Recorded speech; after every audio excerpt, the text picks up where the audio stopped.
Hi everyone, it's Jamie from Pristine Editing Services, and today I wanted to talk about how it is I came to be a freelance editor. I get this question a lot, and it's not surprising at all. I remember being younger and wondering how in the world people got to be in the careers that they're in. And I didn't want just a general summary either. I wanted, details and a step-by-step layout of what exactly they did. So I'm going to try and do that for you today, and I hope it helps. So I have always been interested in reading, big reader growing up. English was always my strongest subject in high school, and I just really enjoyed it. I think those are the kinds of things that any editor out there will tell you. And then in college, I double majored in English with a concentration in creative writing and sociology. There wasn't really any one class that prepared me for being an editor while in college. I would say it wasn't until after I graduated that I started learning about the different types of editing and the resources that would help me become better in each of those, and I'll get to that later. Um, but I do remember taking a class that focused on grammar and punctuation and syntax and that whole shebang. And then after I graduated college, my first job was as a reporter and staff writer for a very small newspaper. Very small. I was only one of two writers.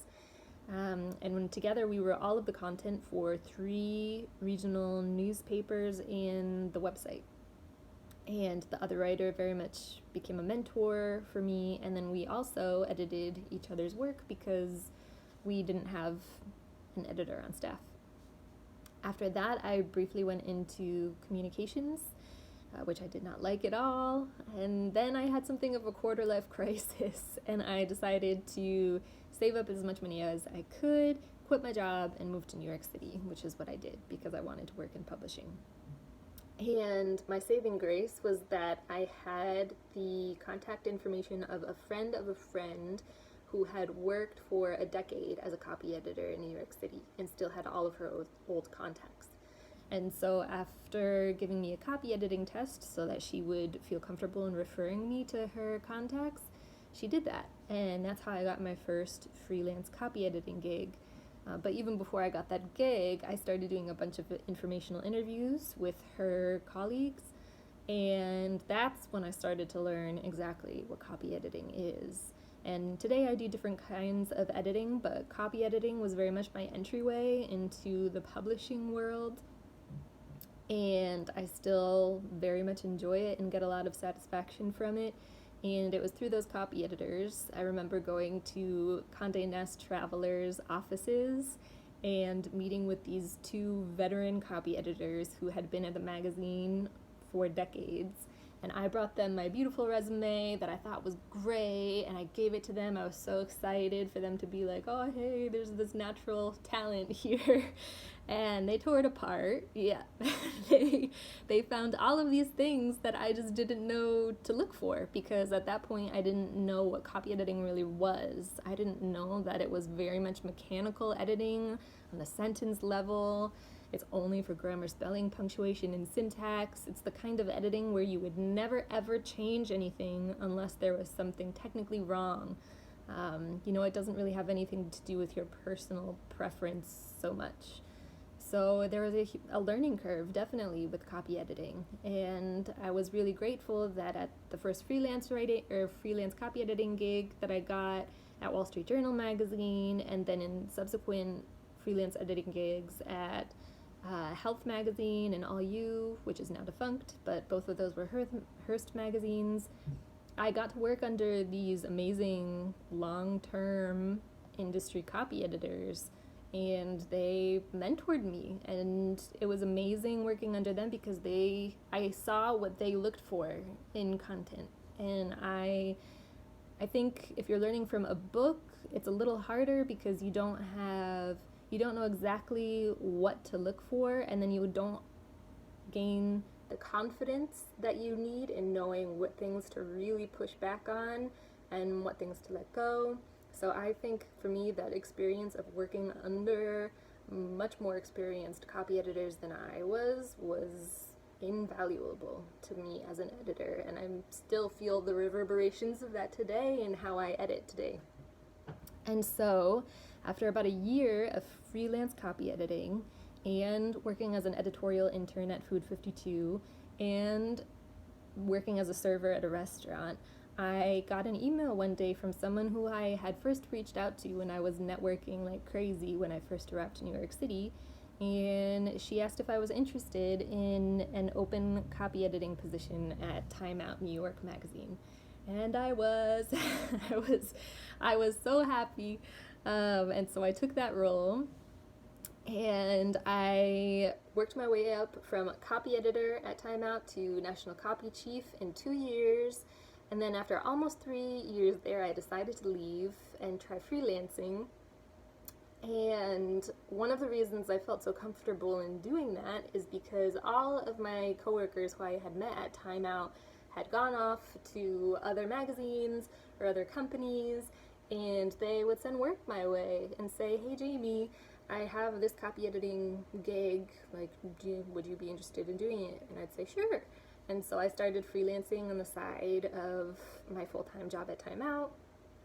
And then when I decided to leave Time Out, I already had several freelancing clients. I had one friend who used to work at Scribner, who had started her own book editing business, and so I would subcontract for her as a copy editor and proofreader of fiction manuscripts. And I would do a bunch of copy editing for branded content for magazines, and what else? All kinds of things. It just sort of kept rolling. Like, these referrals came in, and even 4 years after going freelance, I went freelance in January of 2018, I am still feeling the effects of the relationships and network that I built while I was at Time Out. So for me, it was invaluable to have that full-time job at a magazine, because even today, most of my clients are referrals that I can trace back to being at Time Out.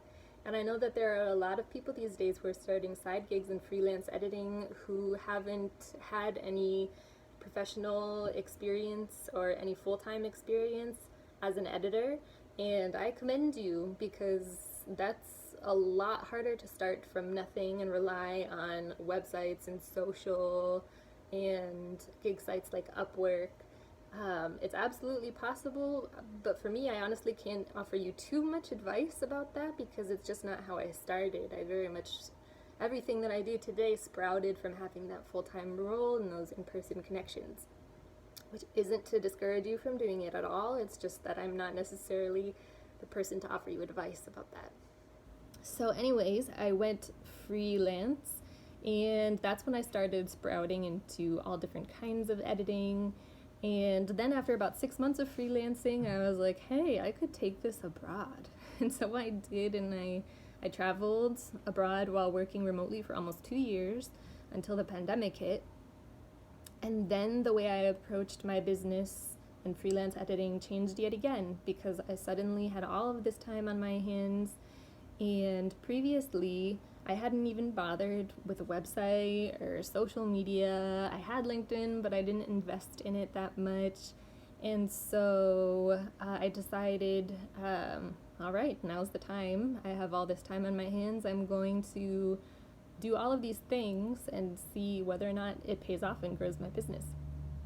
And so I launched a website, I launched Instagram, I changed my personal Twitter to an editing Twitter, I refined my LinkedIn, I updated my Indeed profile, and I applied for things on Upwork.